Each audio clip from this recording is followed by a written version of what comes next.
Hey guys, welcome back to another Gaming Memories video. Here we are taking a look at one of the first light gun games to be released on the PlayStation 1, and that is Area 51. The game was actually released by Atari Games back in 1995, and the game is based around trying to stop an alien invasion around obviously the Area 51 industrial complex. The game itself uses a lot of live action sequences where they use like rendered images of live actors to actually portray the characters and so forth on the screen. So your goal is to literally eradicate and eliminate a lot of the likes of the aliens that are taking over the base, and you also have zombie type creatures as well. So it does have kind of like a survival horror style element to it, but again in an arcade style format. The game was also released on the Sega Saturn and PC at the time as well, as Atari were struggling with the likes of making any sort of profits with games that they were currently making around that time. So they decided to create the likes of Area 51 to literally try and compete with the likes of games such as Virtua Cop 2 that was also released on the Saturn and in the arcades, because that was extremely popular back in the day. The game itself now did get underwhelming reviews from the likes of critics and magazines, but due to its nature the game was actually well received by players, and it actually became a big hit, and it's still well known even today, and it actually has built somewhat of a cult following over the years. So the game actually takes place through several different locations, with environments that range from the likes of warehouse facilities to tunnels, army barracks style locations, all loads of different obstacles and things to avoid and to shoot. You can see the likes of all the type of characters. They're all like photographic style kind of like sprites that are on the screen. Again, they're all based off the likes of real world kind of like actors and actresses that portrayed the role of the characters within the game. This was a common thing back in the early to mid 90s, where a lot of games used the likes of realistic kind of like live aesthetics, live actors and sequences for most of the games that were released on likes of shooters, or like even likes of point and click games and different style of games. Even if you look at the early Mortal Kombat games, they used that style as well, so this was very prominent here. So it definitely adds to the aesthetic of the game. It definitely has that kind of 90s kind of vibe as well, the cheesiness around the likes of the characters, the way they're set up and the outfits that they wear, and even in terms of the acting, it's definitely reflective of that time period. But I actually haven't spent time actually playing the game myself. Now playing it, I didn't have actually access to a light gun, so the best way to play this game is if you actually have some sort of light gun. Now there were a number of different light guns that were actually released for the PlayStation. All had their different uses and some were better than others.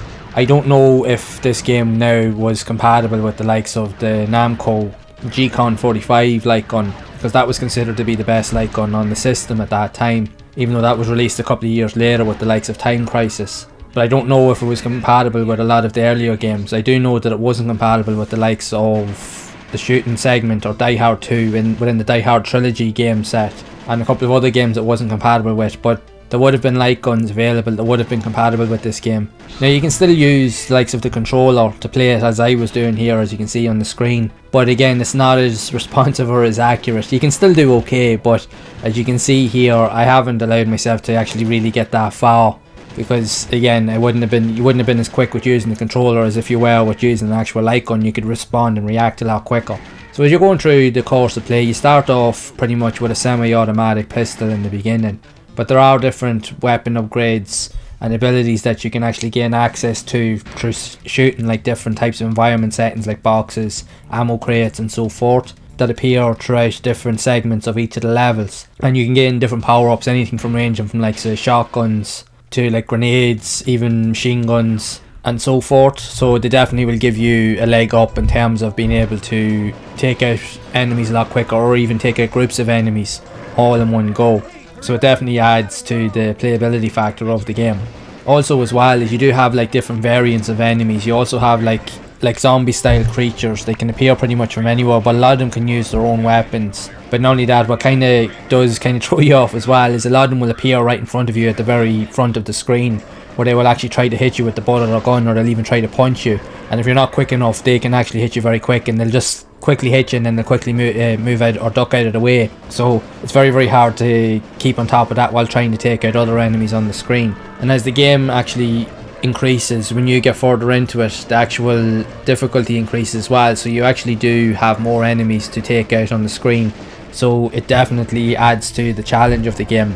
If you do have a light gun and you are prolific at these type of games, you should be okay with it. But if you're anything like me and you don't have access to the likes of a light gun and you're trying to use the controller, the chances are you probably won't last too long. Like I didn't last too long in playing it. But all in all, it's actually a good title.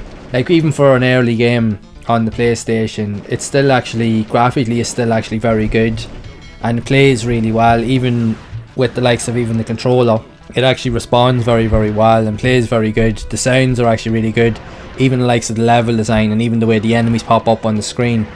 Although sometimes when you do actually shoot enemies in certain areas, sometimes the hits don't register depending on where you hit them, but that in itself is just a common thing with a lot of these type of games as well. But that's easily kind of overlooked when you consider, like, when you get into the game, that it is actually quite a fun game to play. Another cool feature as well is that it does have access to multiplayer, so if you did have even say 2 controllers or even 2 light guns, you could hook them up and you can play co-op, which definitely adds to the appeal of the game. So it definitely is something that's worth looking into. Like I mentioned earlier, you do have loads of different environments that you can actually roam around and take out enemies and so forth. So here you can actually see that you're inside an office block, and everything kind of has like a 90s style movie style quality to it. Like when you look at the likes of the sprites on the screen, but even the environments, everything is kind of like photo rendered to some degree, even though a lot of it is in 3D when you're moving around, but a lot of it is kind of like pre-rendered to some degree, so it looks like you're kind of like watching like a TV show or like a movie from that era. In a lot of ways it is actually pretty cool, and it definitely adds to the aesthetic and the vibe of the game. But if you want to even practice your skills as well, they do have a practice mode in the game as well, as you can see here, where you can actually jump in and just to be able to just get used to your shooting skills and so forth. Again, it'll only last a few minutes. You just play it through and just defeat as many enemies as you can.